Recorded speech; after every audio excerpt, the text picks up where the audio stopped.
Right now, Christians, conservatives, and freedom-loving Americans are being censored and abused by cultural gatekeepers. Why? Because we don't fight back. Not anymore. Freedom of Creativity is a directory for creatives and businesses who value the American principle of freedom. If you're a fan of culture, you'll discover new artists of all kinds. And if you're a business owner, list your company on Freedom of Creativity so we can build a directory of businesses that share our values. It is vital to speak with our wallets and sow into businesses that support freedom over censorship and cancel culture. It's free to join and free to use, but if you upgrade and support Tim's fight for a culture, as a fan of my show, Tim is giving listeners 50% off for life when you use the code LISSETPE. Join today at freedomofcreativity.com. Spread the word. Reach out to Tim Columba on social media at Freedom of Creativity US, where you can also watch his videos that are pretty good. They're awesome, actually. Learn by listening to my podcast episode where I speak with Tim Columba about his mission and why it's so important on season 2. If you don't start influencing our culture, who will? The culture is in your hands. Here we go. Welcome to the Rookie Marican podcast. I'm your girl, Lisette Carter, and today we have none other than Harold Shurtleff. Now, this is a real treat for me. I met Harold probably in the beginning of the summer at my first 2A event. I had no idea anything like this, that he's a co-founder of Constitution Camp in New Hampshire. I had no idea something like this existed, let alone in New England. I'm very happy that it does, but he's also has an amazing testimony that you guys have got to hear. So welcome, Hal. Well, thanks for having me. Actually, it's Camp Constitution, not Constitution Camp. Oh, sorry. So we are a New Hampshire-based charitable trust, and I'm a longtime Boston resident, born, raised my family, my wife and I, and we moved to New Hampshire back in December of last year, and we're very happy to be here. Good. Well, I'm happy that you're on. I really do believe in my heart that a lot of parents right now are hurting with what's going on in school, or they're realizing a lot of the things that their children are learning that maybe they had no idea, that they were learning anti-American ideologies. And so I've had a lot of parents come to me and say, hey, we're just realizing this. We've seen it ourselves in our own family. And they're saying, we're saying, how can we change this? And this is such a pivotal thing for us to include our families, and especially when the school has taken a different direction. And they've been doing this for years. It's just manifesting now. That's correct. Well, my wife and I homeschooled all of our children from the very beginning. And what led me to that is because I had a really good understanding of what was happening in the government schools. And that was mainly thanks to my late friend, Dr. Sam Blumenfeld. And I want to show this little flyer here. Sam Blumenfeld was a pioneer in the homeschool movement. Mm-hmm. And as early as the early 1960s, he was aware that the reading methods in the public schools were designed to dumb children down. He didn't come to this conclusion hastily. He did a lot of research. He became friends with a man named, man wrote the book, Why Johnny Can't Read, Rudolf Fleisch. And that book came out in 1956. And Rudolf Fleisch said it was the look-say method of reading that caused this dyslexia and caused this illiteracy. So Sam was asked to join a literacy group by a friend of his in New York City. And at that time, he says, why? He says, reading is so simple. You simply learn the vowel sounds, the long sounds, the short sounds, the consonant sound, the blends and all that. And you, within a short time, you can be a very proficient reader with few exceptions. And so he read Rudolf Fleisch's book, and it changed his life. He went well beyond the research of Rudolf Fleisch. He went back to Horace Mann. And in fact, Reverend Stevie Kraft and I were just in Franklin last week. We did a video in front of the Horace Mann statue. And Horace Mann was the one that went to Prussia, and where Prussia had these state-run schools, compulsory education laws, and he brought that here to Massachusetts and the rest of the country. And then you had John Dewey, who was known as the father of what they call progressive education. And Dewey was an atheist. He was raised in a Christian background, but he rejected it. And he was actually the term humanist. And what a humanist is one who deifies man. They reject God, but they deify man. And he said that the teachers should use the classroom as a preacher uses the pulpit. And he got funding from the Rockefeller foundations and started teachers' colleges. And the rest is history. Uh, and he lived a long life, and his influence is very, very destructive. And so what we see going on in these schools has been happening for several generations. And there's always been good teachers in these public schools, and some public schools where they have more autonomy, maybe not as bad, but they've been promoting socialism, evolution, the homosexual agenda for a long, long time. And sadly, it took something like critical race theory to get parents upset. And this is the problem. If the teachers are more than happy to teach this anti-American worldview, even if they had a curriculum that was, say, a patriotic curriculum, they're going to still interject their hatred of America. So why do we even want these people teaching our children? There's no way that you would drop these, if you had infants or toddlers, you wouldn't bring these toddlers and infants to these teachers to watch them, for a couple of hours. Why would you put them in front? Why would you put them in front of your children for 5 days out of the week, in some cases 6 to 7 hours a day? And most parents do not have much quality time with their children. So whose worldview is going to prevail? Even if, a lot of devout Christian people, they want to know why. Why is my kid coming home and he's rejected the faith, or she's rejected the faith? Why? It's because they are in Unitarian Sunday schools for 5 days a week.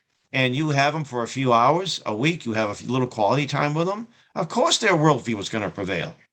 And I'm glad to see that it took this to wake parents up.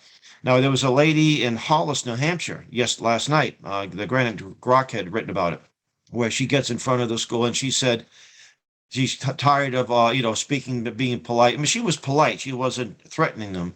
But she says, I'm giving you to the end of the year, or we're going to start campaigning for homeschooling. Well, I'm going to reach out to her. They should be campaigning right now, because you don't want these school committee members who hate America, who seem to be self-loathing. They're all white people. I mean, New Hampshire's a lot of white people. There's a small minority population. So why are they teaching hatred of white people in predominantly white schools?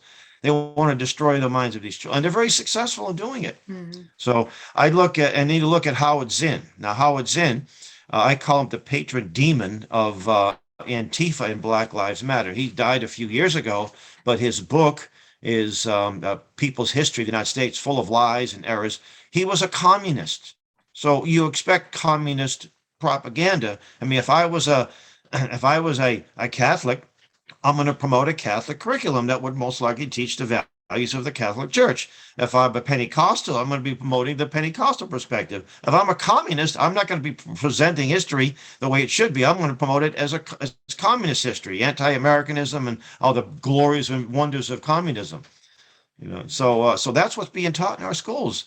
And any patriotic teacher would look at that and say, I'm not teaching this garbage to my children. So these teachers know what they're doing. Yeah. So the idea of, these poor teachers are forced. No, they know what they're doing. In fact, I have a good friend of mine, Dr. Duke Pesta. Dr. Duke Pesta is the head of the Freedom Project. It's a K-12 online, fully accredited classical education. He's also a tenured professor, University of Wisconsin Oshkosh. He said that 80% of Christians that come into the high state colleges will lose their faith. And he said nothing delights his leftist colleagues more to see a young Christian lose their faith. That's what they're there for. They rejoice over it. I mean, and you think, well, again, if they don't have you, if they haven't destroyed your faith in love of country by the 12th grade, they get you in these colleges. So I just urge parents to get your children out. You must. When your child, you don't feed your child garbage. You go to the grocery store, you buy some good quality food. When you look for a doctor or a dentist, you don't, this guy's a cut-rate dentist or cut-rate doctor. No, you want to find someone who's qualified and the best. But when it comes to education, you throw them into government school. You give them garbage, and there's government school garbage. It's worse than garbage. It's destructive. Right. One of the So we have an online archive that if you go to our website, campconstitution.net, you'll see the drop down here. You have all this material that you can use. We have the Sam Blumenfeld's Alpha Phonics online. And this is a very, very simple way to instruct your children. We have the hard copy. We just put this back in print. And we have it available on our website. This is what my wife and I use to teach our children. Yeah, you don't need 6 years of government schools that a teaching degree to teach children how to read and how to do basic math. And if you have trouble with it, you have homeschool co-ops all over the state, all over New England, all over the country. You have homeschool support groups in Massachusetts, Mass Hope. They have an annual convention, and it's not a question of, oh, where can I get some material? It's a question of what do I choose, because there's so much out there. But and I notice a lot of parents aren't even aware of the wonderful resources out there for homeschooling. 30 years ago, it was a little challenging because you didn't have the technology that we have today. But today we have incredible technology. So you can do online, fully accredited. You can use DVD, videos, DVDs. You can use workbooks and things like this. So and the other thing too about homeschooling is that you become closer to your children. And you'll say, well, we both work, we can't. You don't need to sit down with a child for 7 hours a day. That's most of what's going on in public schools or government schools is institutionalization.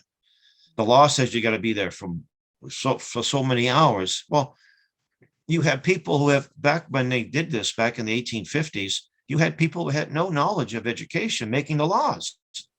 You don't need to sit down. I mean, 7 hours of just book learning, that could be kind of hard. How much can you actually absorb? So while I love book learning, there's nothing wrong with that. As we were homeschooling, at that time living in Boston, and I travel a lot, I looked at the whole country as a classroom. And for a couple of years, my wife worked for the airline, so we could fly free around the country. And when I could take my children, I took them to museums and historical venues and all and even a couple of minor league baseball games here and there, Mhm. So they very well rounded. And this idea that homeschoolers are reserved or they don't socialize well, that's a real lie. Mhm. In fact, at our annual family camp, you can almost pick out the homeschool families or the homeschool children, because just the opposite, they do engage very well. They do socialize. They can interact not with just their peers, but with younger and older. Mhm. I went to a government school, and I don't know if you did or not, but if you were a seventh grader, you didn't talk to the sixth graders, and the eighth graders, they wouldn't talk to you. This is this idea of, this is your group, and you don't associate with other groups. And you didn't relate well with adults. And I did. I worked in my dad's drugstore. I mean, I felt more comfortable around adults than I did children my own age, but by and large, they don't identify well. And when you greet a government school, I mean, there's exceptions to the rule. I'm not saying generally, but they can't look you in the eye. They won't shake your hand.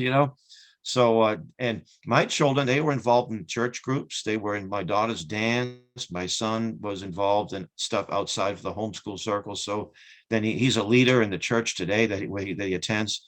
My children, my daughters my 17-year-old just got accepted to Liberty University. And my 21-year-old is a fourth-year student of nursing. My 28-year-old daughter, she just graduated from BC with a graduation 6-year degree, and so they're doing pretty well for themselves. So we homeschool them all. Wow. One of the things that I absolutely love learning about is the history of socialism. And so I learned this maybe like 2 years ago, where these guys had, at the heart of socialism is to remove God from the culture, the society, from the country. And so one of the things that we were seeing when I have stepdaughters who are much older. I have 3 stepdaughters, and then I have a 5-year-old. And some of the work that they were coming home with, we started to question, because we said, one of them said, I had a conspiracies theory class where they said that healing in Christianity is a conspiracy theory. It's not a real thing. And what was the first one I missed? What was the first one? Conspiracy theory class. No, but what you said Christianity and something else. I didn't get that. Healing in Christianity. Oh, healing. Okay. Healing. I see. Okay. Is a false doctrine. And They started coming home with CRT stuff, feminist stuff. And we said, wait a minute, we didn't sign you up for this. This is not what our tax dollars pay for. So my husband and we started to get a lot more involved in our town and community. He's running for school board right now to prevent these things from happening. And right now we have our 5-year-old, thankfully, in a co-op that is, and you probably know the Pastor Casey from Adam Square Baptist. Oh yes, he's a good man. Yeah, she's in their school now, and they are pro-Jesus, pro-America, and that is literally one of the things that we're trying to prevent now in Massachusetts. We know it's here, but it's kind of like, because Christians not only they weren't active in this, but because they were lukewarm and they just allowed certain teachings to come into their home. Now it's like we have to backtrack and take it all back. And so that's right. It is wild now. People are teaching their kids out of Christian school because even what they're teaching is worldly and it's not biblical. Well, there are some Christian schools. We did have two of our my son and one of my daughters spent a year to 2 years in a Christian school, that one elementary age. And they were coming home with the weekly reader. I call it the weekly, WEAKLY reader. And there was some garbage in there, and it was promoting evolution. Now, I have no trouble with my children learning the theory of evolution, so they know how to refute it. But they were teaching it as they weren't refuting it. And I said, okay, we waited till the year was over, and then we took them out. So you do have to test the school. There are some good Christian schools out there, and some of them are just barely making it, and they should be thriving. Right. I know there's a nice one in Springfield. Was it Plum Valley? Is it Plum? What valley is that? But I knew the administrator, the guy who ran it for a while. He's since retired. But that's, I think, a pretty sound school. Dr. Paul Jaley at Cedarville, Plymouth, Massachusetts, has an incredible school. So there's some really good schools out there. Oh, nice. Good. That's good to know. I know there's one in Wayland, Massachusetts. My son's girlfriend just became a teacher there. So if you find it, you'll find some good schools. And the other thing is, if you want to start, you can start a school. And you don't have to build a building for $500,000 or more. You can do it in a home. You could do it in an office. You can do it in a church. There are churches, I've been always driving by, England and other parts of the country. And what I notice is that most of the churches, these would be I would say, Bible believing churches, not the ones with the rainbow flags and the Black Lives Matter banners. Those ones you kind of just keep going, Right. You pray for them, but you keep going. Right. But they may have a Wednesday service, and they have a Sunday school on Sunday, and then they have a service on Sunday. The rest of the week they're locked down. They're closed. Yeah. And they have to keep the heat on in the wintertime, or the pipes are going to freeze. So why not allow, and some churches are doing this. I'm not saying they're all like that, but allow some local homeschool co-op to use that. And you can actually start a school right there. And, there are a lot of people out there that are retired that have incredible skills, whether they're teachers, whether they're plumbers or electricians, or somebody that knows how to can food, somebody that knows some firearm. I mean, there's so many people, and they're looking for things to do. Right. And that's why we need to harness these incredible resources. And of course, it takes a little work. It's not get up in the morning, put the kid on a yellow school bus, right, and we're all set. But our future depends upon this, because if we don't do it, it's not just a question of, well, it's a good idea, but our country's survival. See, the enemy knows all totalitarians, whether they be Nazis or communists, know that the children are the future. And if they have the children, they will have the country.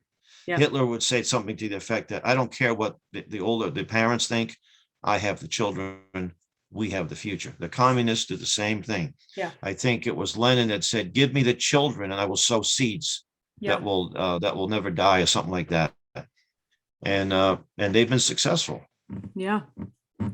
Tell us about what's happening now a lot of people don't know that this flag actually exists. I actually had no idea that there was a Christian flag, to switch gears. Yeah, let me show it again. Let me show it here. This is a very small version of what we want to fly on City Hall Plaza. We have a 8 feet by 4 flag that we're ready to fly up that flag.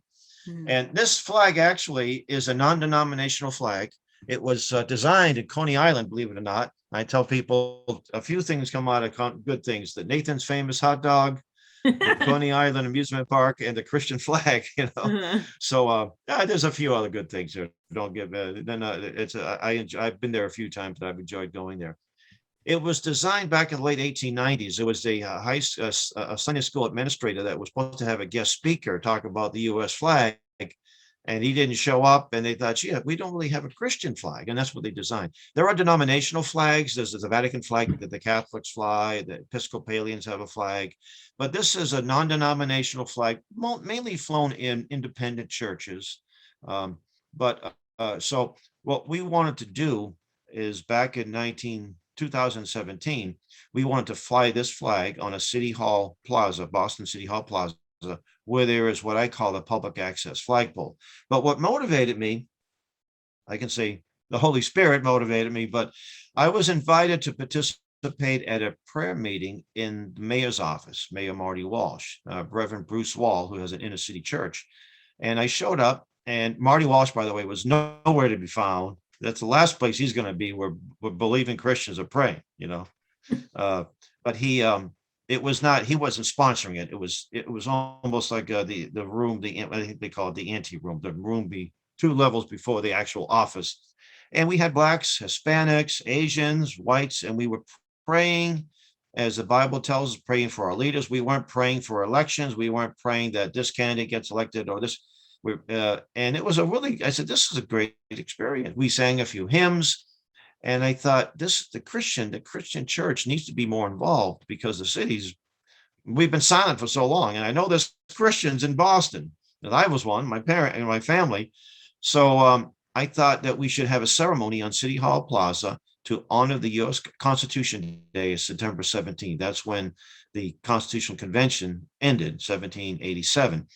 And I thought, not only that, but the city of Boston was founded around the same time in 1630. And I thought it'd be a great event to, like a 1-2 punch. And what we wanted to do was we were going to have Reverend Stevie Kraft, and someone you've met, Rev, I've been to the house there in Lexington.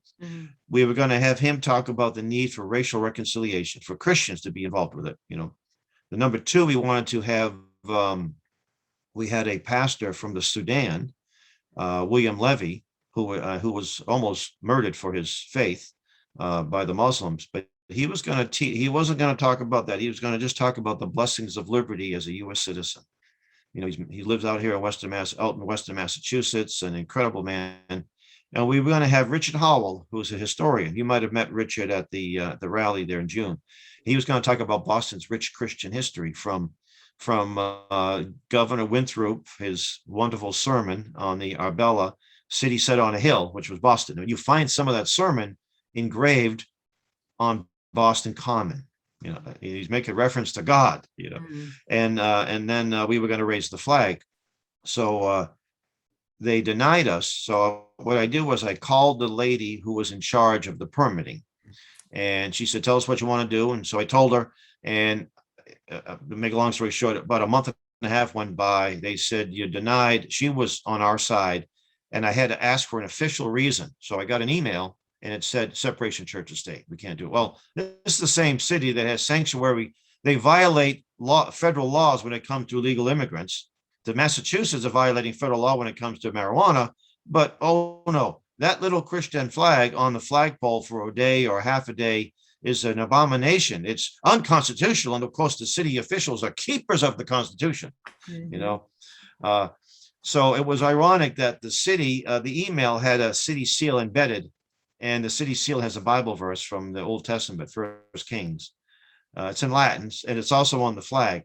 And if you go through Boston, you'll see that seal, down and all these, and even in the whole neighborhood.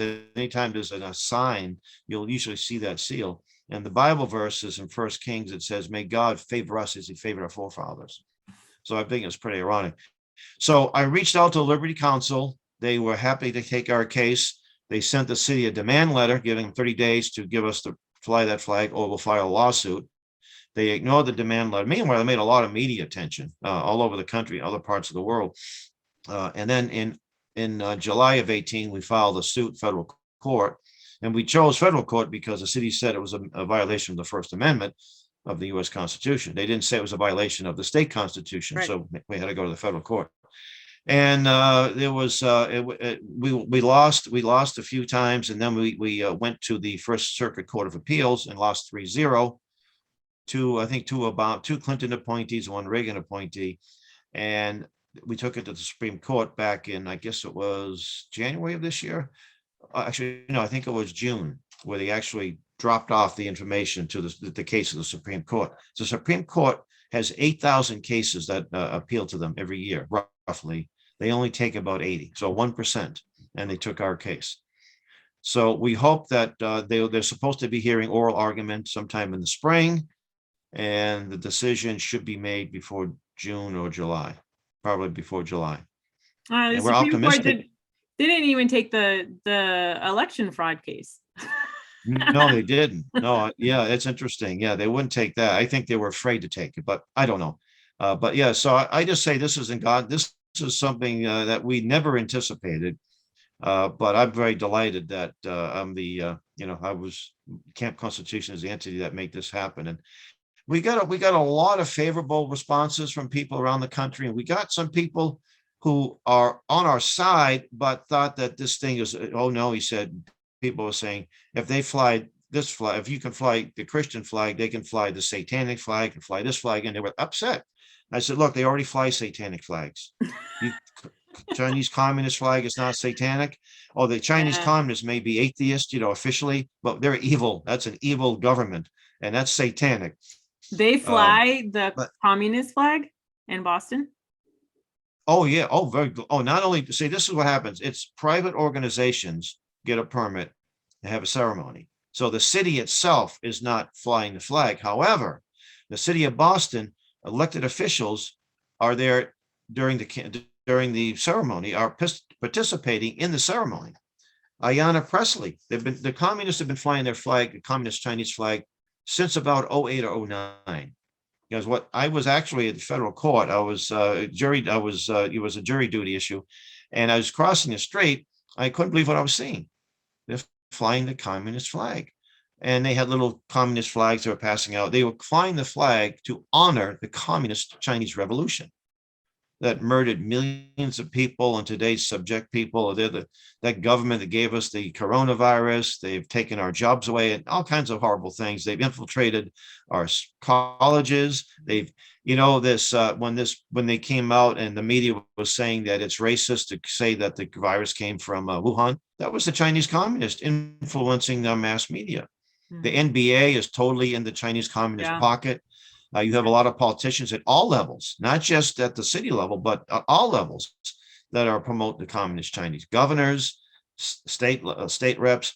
So Ayanna Pressley was at one of these when she was a city councilor, and it was sponsored by the Chinese Progressive Association of Boston, which is really just an arm of the Communist Party, Chinese Communist Party. Also, the Cuban communists raised their flag of Cuba.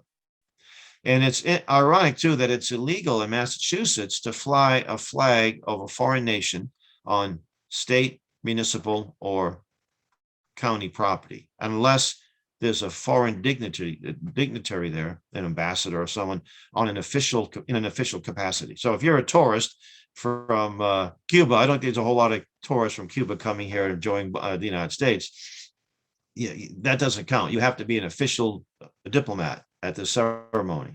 And I don't think that's ever been the case. So they violate the law when they fly the flag, and they have city officials that gladly, City Councilor Flynn, Ed Flynn, who was the son of the former mayor, who was moderately conservative, 20-year Navy veteran. Here he is gladly flying the flag of communist China and with the Chinese communists. I said, what happened to this guy? What happened to these good old Irish Catholic boys like Marty Walsh? What happened to them? They sold out, totally sold out. Yeah. So again, we're optimistic that we'll win their case. And the city told us that they may just, if we win our case, they may just cancel the flag raising ceremony. So be it. That means no one else raises the flag. And it was interesting. Some towns and cities have a policy that they only fly the U.S. flag, the state flag, and the town flag, and maybe the POW MIA flag, and that's fine. But if you have a policy where you say you want to reach out to all groups, and I think Christians are a group of Boston, just like anyone else, that you should, if they have their policy, they have to honor that policy. Well, we don't like yours. And they use the term unapproved government speech. So that flag that shows the red, it's a very basic flag. It's not, it doesn't say, accept Jesus Christ or your Lord and Savior, or you're going to hell, or anything like that. It's just that little red cross really scares people. Yeah. It scares the left. And I get some of these media outlets, the left-wing outlets, they are angry. They are resent. I got this crazy email from a lady. She said she lives in New Hampshire, but she's from Boston. I can't repeat what she said. And I got a call from a irate guy from California. He called me, and I didn't pick up the call. He left a message. You blankety blanks, and you just F this and F that. I hate Christians. I hate this and I hate that. So Reverend Kraft says we kind of stirred up the demons, and that wasn't never our, but I guess when you're doing what is right, you have to expect that. I think Christians and patriots, many of us are a little too comfortable. We sit behind our computer, and we get on our Facebook, and we think we're going to save the country by reposting a meme, or we can chant an anti-Biden thing at a public event. Okay, which I don't. I agree with the sentiments. I don't like the word that they use. So I think they can, use something else. Let's go, Brandon, I guess would be a better. But we need to do more than just chant. We need to actually get involved locally. We need to educate.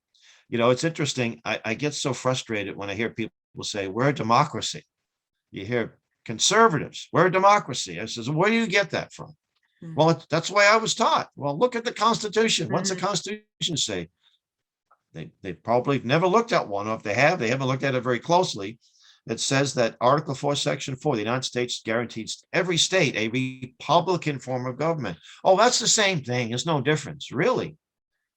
Well, our founders didn't think that. If our founders wanted to put the word, thought we had democracy, they would have put it in the Constitution, but they put the word republic. Right. And it's, but you hear people say democracy is majority rule. And well, right now we have the Democrats that have a tiny majority. And even though they have the majority, that doesn't mean they can do whatever they want and do anything to us. So where republic is ruled by law. And when we use the word minority, a lot of people think of ethnic minorities, blacks, Hispanics, or what have you. It could be ideological minorities. Mm-hmm.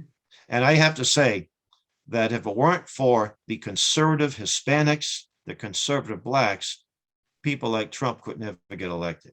Mm-hmm. And I'm glad to see that there are so many, in Massachusetts, there was an attempt to reverse this so-called gay marriage or single same-sex marriage. There was a rally at the State House where they were taking a vote on it. And most of the people there were Hispanic Christians, like 95%. So where are all these evangelical churches? Nowhere to be found. So I'm Florida. And in fact, what's his name? Mayorkas, who's actually a Cuban, but he's a pro-communist. He's okay with all kinds of people crossing the Texas border, but he says to the Cubans, don't you dare, we're not going to accept you because we know you're anti-communist and you won't support our agenda. Yeah. That's why he doesn't want those in. I guarantee you, if all those immigrants, illegal immigrants coming over the Texas border were conservative Christians, not only will be the wall, but there'll be machine guns on that wall, and they'll probably have a minefield there. You better believe it. Yeah. Oh, hypocrites. They're phonies. Wow. Well, can I talk a little bit about some of our activities that we're engaged in? Please. Yeah. Well, we do. We have a 1 week long family camp, and next year's camp is in, we've been there for the last couple of years, Singing Hills Christian Camp in Plainfield, New Hampshire, which is, about maybe you take Route 91 from Springfield, and it's about an hour and a half, maybe a little more. Beautiful venue. It's right on the Vermont border, just south of West Lebanon, New Hampshire, about an hour north in west of Concord, New Hampshire. So beautiful venue. And our camp is what we call a family camp. So we have whole families, mom, dad, little ones, babies, even mother-in-laws, grandparents. Then we have some unaccompanied minors that we put them in a boys' dorm or girls' rooms. Very well supervised. We have a lot of fun. We have some great instructors, some world, I guess, not just good local, but world renowned. We have one of the world's top atmospheric scientists and climate realist, Professor Willie Soon. He comes with his whole family. He's been there like the last 4 years. Alex Newman, who is an author, he's an expert on education. He's traveled around the world. He speaks 6 or 7 languages, and he's co-authored a book called Crimes of the Educators. He just started a show on Mike Lindell's TV, the Sentinel, I think it's called, the Liberty Sentinel, 4:30 p.m. every Eastern Standard Time.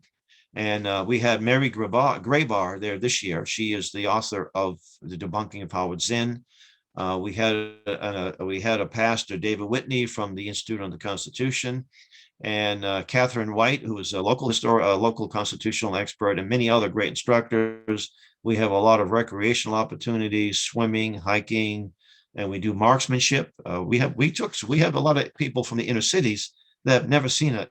They don't know what end of the gun to pick up. And by the end of the week, they're pretty proficient in 22s, and we even shoot the ARs and some other Wow. handguns and so forth. Not only do they learn about the right to keep and bear arms, but they learn how to actually bear arms, which is great. And we have martial arts displays, and we go on an optional field trip to different places, and we're just so rich in history. This year we went to the homestead of Calvin Coolidge, who I say was one of the great presidents. They'll say, well, what did he do that was so great? That's what I like about him. He didn't do anything. He left us alone, reduce the national debt. Yeah. I wish more presidents were like that. Just leave us alone, do what you're supposed to do. Keep the border secure, keep our country safe from foreign invasion, lower the taxes, get rid of regulations, and leave us alone. That's your job. The president's job description. He's not the most powerful man in the free world. That's not in the Constitution. He has about 9 or 10 constitutional duties, and that's it. And unfortunately, for the last 100 years, Congress, the American people, state legislators, state governors have no trouble with the expansion of the executive branch. Like, for example, education. There's nothing in the Constitution that gives Congress any role in education or gives the federal government any role. They set up the Department of Education over 100 years ago, basically as a means to gather statistics, how school, literacy rates and things like that. Jimmy Carter made it a cabinet level position. They don't teach, but they fund a lot of nasty things. They funded Common Core, and Common Core was owned in the private sector. We need to abolish the Department of Education, not put a good person to lead it, but we need to abolish it. And that's something we need to discuss. So the idea of, well, gee, if we have a good president like Trump in office, he's going to appoint good people.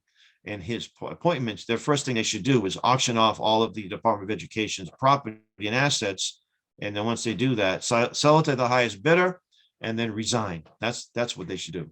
Wow. In fact, I have a book that I picked up at a library in, I think it was Millis, Massachusetts, for about 50 cents.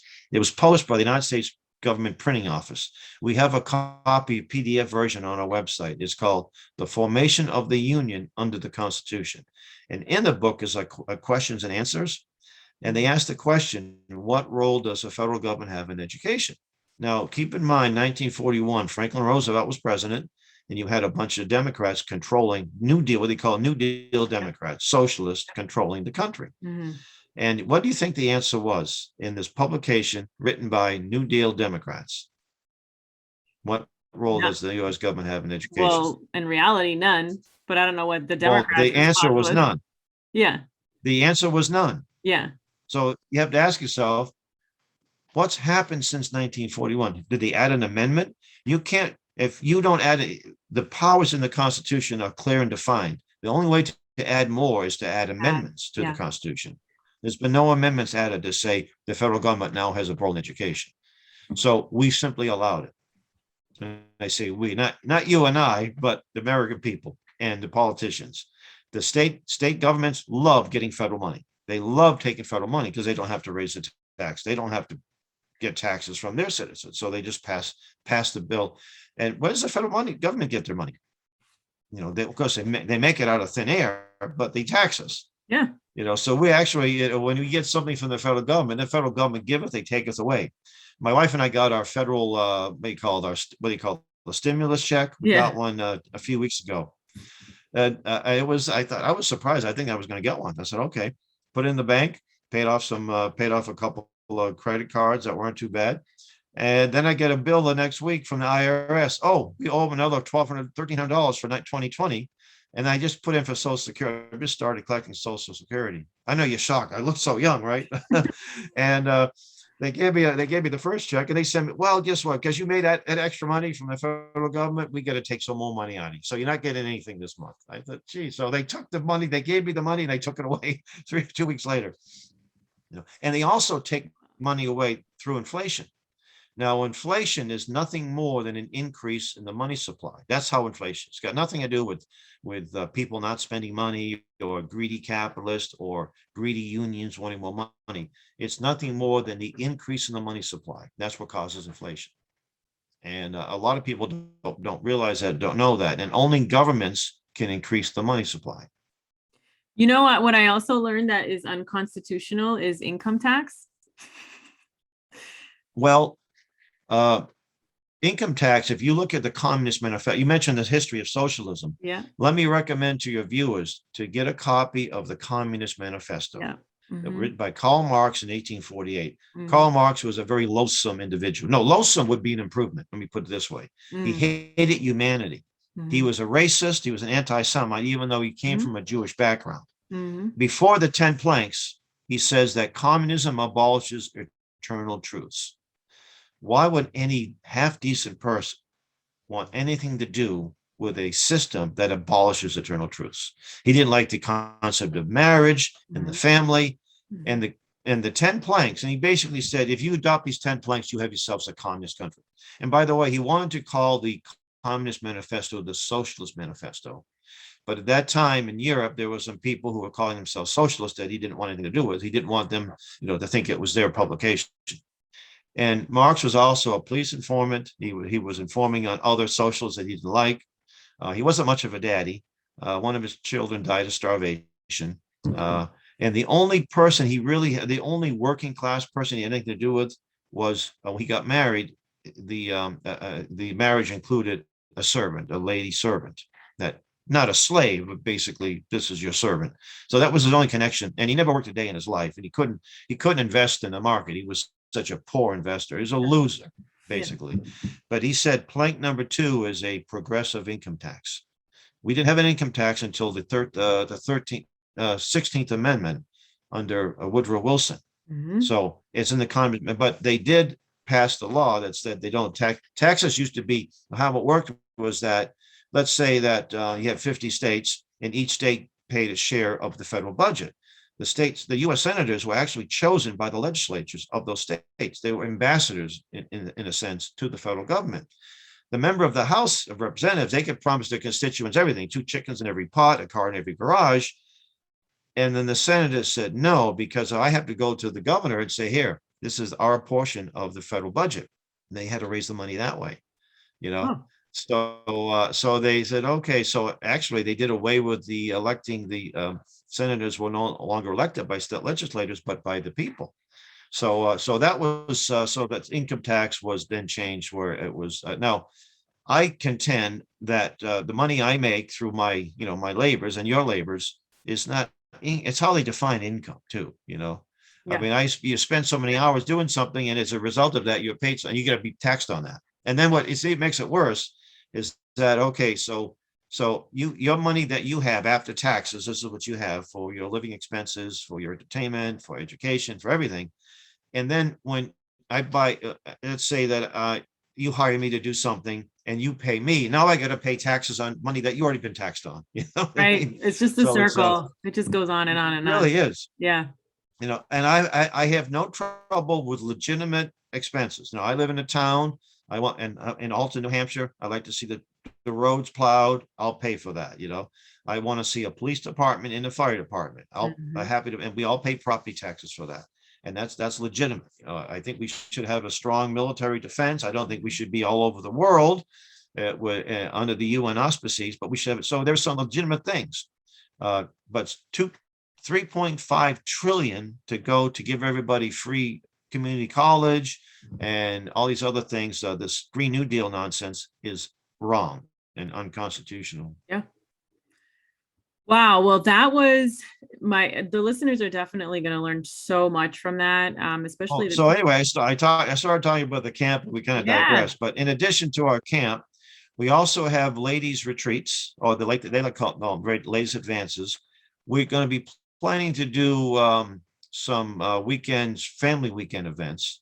We haven't got anything written down, and we also have activities in the region. We get up. We have activities in the greater Boston at the Lane Learning Center. We have monthly meetings. We have a movie night.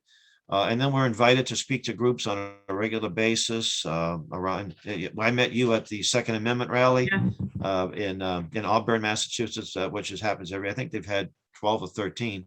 And I've been at I have been to almost every one of them except when I was out of town at a homeschool event, but we always had a presence there. Someone else was there at my place, and that's a great event. And we do the homeschool show circuit. There's the Mass Hope home. They have a convention every year. There's main homeschoolers. We have a radio show. We have a publishing arm, and we like to, people want to have our speakers, go to our website. We have a contact. There's a way you can contact us through our website, and we got a lot of great resources. We have a YouTube channel. If you go to our YouTube channel, please subscribe. We're probably going to be taken down, but we started one on Rumble too, so we figure we'll. But you can see all of our classes that we do over the years. We have a Reverend C.V. Kraft playlist. I think we have about 30 or 40 videos of various classes that Reverend Kraft has taught, or some of his presentations around the region. And so you get to learn what we do, and hopefully you'll be interested in supporting us and coming to our camp and having us, the people watching, having us come to your events. Absolutely. I already have a handful of friends who they're looking forward to next summer for their children to head over to the camp. So we're ready.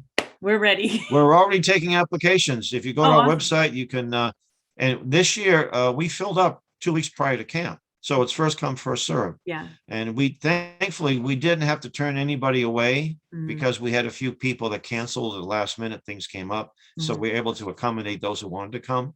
Yep. But, and we don't want the camp to be too big either, because it loses its sort of, where people become a rumor, 150. And we only had 11 unaccompanied minors. All the other children came with their parents. And it was great because the parents have built-in counselors, Yeah. And so we Awesome. Well, Hal, and, go ahead.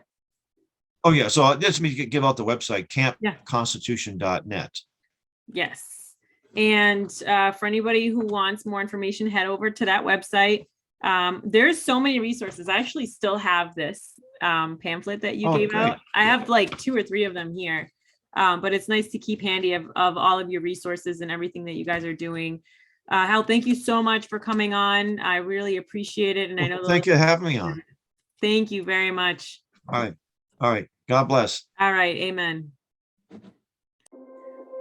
Thank you for listening to the Rookie Marican podcast. If you would like to support today, just go to Venmo, LISSETTE-Carter, CARTER. Don't forget to head to the new Rookie Revival website, where you can find out the latest books, you can find digital trainings, or you can support the distribution of Bibles all over Massachusetts and the nation. Thank you guys again for your support.